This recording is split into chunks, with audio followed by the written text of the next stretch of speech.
Hey guys, welcome back.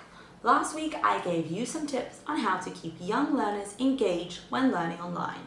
But how are you keeping your older students engaged? We're going to discuss some ideas right now.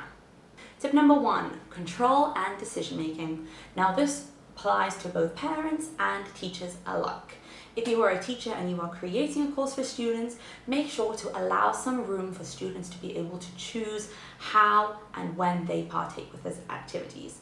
For example, if you only have one activity to do for a particular subject, allow the child to do it in a variety of different ways. Let them think of these ways, as this will empower them and motivate them to want to learn. Another form of control that you may give your students is allowing them to self-assess. After each lesson, you may even ask them to review how they found the lesson and ways which they may have found it more engaging. That can help you too in your future lessons when you come to planning. Tip number 2, community. It is great to build a community for your children online so that they feel that they are a part of something. Of course, online learning has its advantages, but some disadvantages are that lack of communication and relationships. But that does not have to mean that they cannot have relationships. Of course, you can build an online forum or of course a group Zoom chat call where they can be interacting together as a community and bouncing ideas off of each other.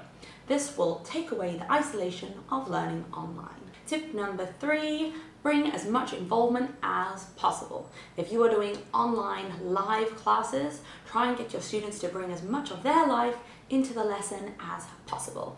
This will make it feel much more relevant and they will obviously be more engaged as it will relate to them and they will be able to understand the content a lot better. This will also help you to build a better relationship with your students as you will be able to see their individual quirks and understand their daily life a whole lot better. Last of all, tip number 4, which I think counts across for all ages, do not forget to take breaks and allow your children to have a breather.